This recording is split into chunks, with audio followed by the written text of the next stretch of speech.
जिंदगी होगी। जंगल नहीं होगा तो कुछ नहीं होगा। तो इसलिए हम लोगों को बचाना चाहिए, लोगों को बचाना चाहिए, सिर्फ सरकार का नहीं है।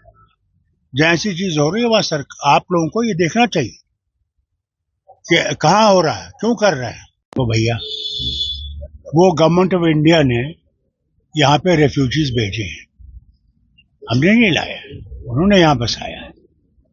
और हमारा फर्ज है जब तक वो यहाँ हमारे पास हैं, रेफ्यूजीज हैं, उनको पानी और बिजली देनी चाहिए। आरएसएस मैं नहीं जानता उनका प्रोटेस्ट किस बारे में है। वो कह रहे हैं हिंदुओं पे अटैक हो रहा है। तो उसको गवर्नमेंट ऑफ इंडिया को देखना चाहिए, उन्हीं की तो हुकूमत है, आरएसएस की तो हुकूमत है, इनको देखना चाहिए इसके बारे में। कोई नहीं चलेगा, स्टेटहुड रिटर्न होगा, एक ही पावर होगा। देखिए हमारे यहाँ पानी की कमी हो गई है, बारिश कहीं नहीं है, बर्फ नहीं है, इससे जो हम बिजली पैदा करते हैं उसमें कमी हो गई है। तभी कोशिश करते हैं कि कट ऐसे हों जो लोग बर्दाश्त कर सकें, उसके लिए कोशिश की जा रही है। इंतजाम मुफ्ती बयान दिया तो उससे काफी बवाल हो रहा है। महबूबा जी जो बयान देती है उस पर मुझे कोई तबसरा करने की जरूरत नहीं है। स्टेटहुड होगा जी, क्यों नहीं होगा, स्टेटहुड आएगा। गवर्नमेंट ऑफ इंडिया का प्रॉमिस है और सुप्रीम कोर्ट के सामने उनका प्रॉमिस है।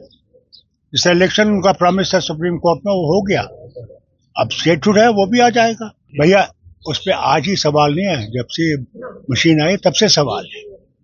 इसको इनको देखना पड़ेगा और सही करना पड़ेगा कि लोग आराम से इस भरोसे से वोट दें कि इसमें कोई खराबी नहीं है। इसलिए इनको काम करना पड़ेगा कि लोगों को भरोसा पैदा करें। जहाँ तक कई चीजें हैं जो इन सालों में नहीं हुई है। हमारे बच्चे और बच्चियां पढ़ी लिखी हैं, बेकार हैं। सबसे बड़ा मसला हमारे पास आज नौकरी का है।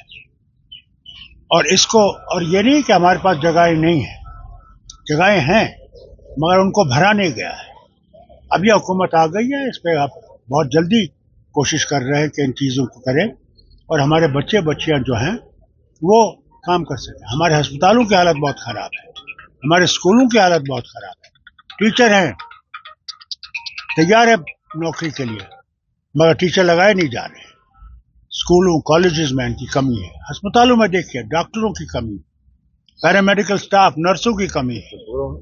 और हमारे पास दोनों हैं, डॉक्टर भी है, पैरामेडिकल स्टाफ भी है, ट्रेंड नर्सिंग भी है, मगर किसी ने इनको लगाने की कोशिश नहीं की। आज देखिए कंडी की हालत क्या है, फसल नहीं लगा रहा है क्योंकि बारिश नहीं है। बारिश की जरूरत है, हमें इस तरफ को देखना चाहिए। अगर जंगल नहीं बचेंगे तो बारिश कहां से आएगी, बहुत जरूरी है। हमारे यहाँ एक बहुत बड़े थे, वो कहते थे जंगल होगा तो जिंदगी होगी।